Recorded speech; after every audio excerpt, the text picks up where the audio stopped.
CO2 room natin guys. Pag binuksan mo ito guys, pagpasok mo sa loob, merong mga CO2 tank doon sa loob.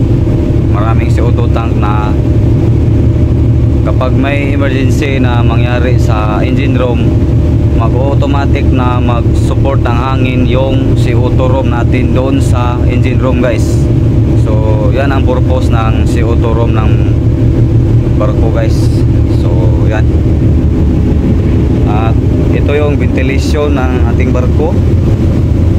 So yan, at ito yung windlass ng barko natin guys. So yan, makikita nyo yung malaking lupit.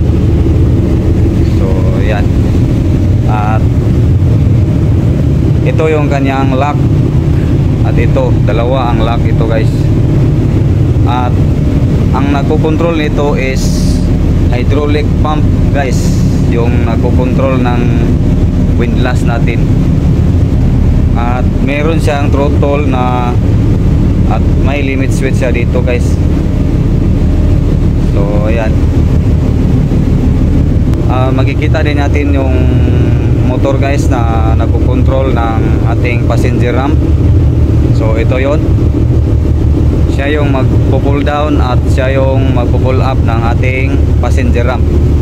Yung kulay blue guys, yan yung passenger ramp guys. So yan, at meron siyang control dito guys. Yan, meron kasing itong push button na switch guys. Dito ata sinaksak yun, at kinuha lang. Arrival na po yung barko. So ayan, at dito rin sa kabila guys, yung sa gitna. So ayan, ito ang control ng gitna ng ating rampa guys, yung stern ramp door. So ayan guys, kikita nyo dyan, meron siyang mga ilaw, yung mga push button, mga switch, at merong throttle siya dito guys. Yan, merong unlock, tight at lock, at open, ramp, close. So yan,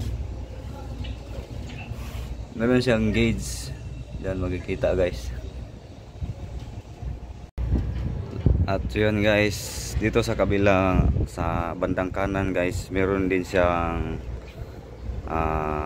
motor sa nagkontrol ng ating passenger ramp sa bandang kanan guys, at isa doon sa kaliwa guys.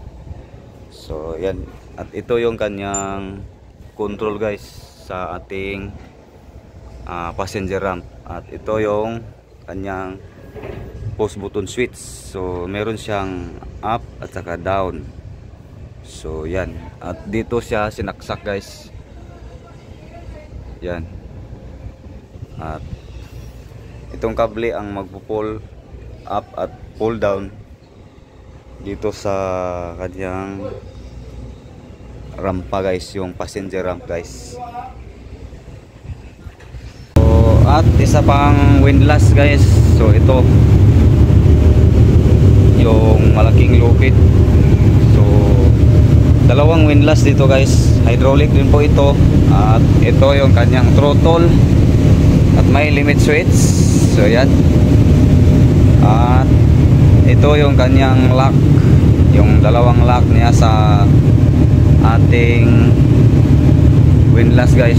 So ayan, yan guys, pansin nyo yung may kulay orange na bilog. So yan yung life buoy ng ating barko.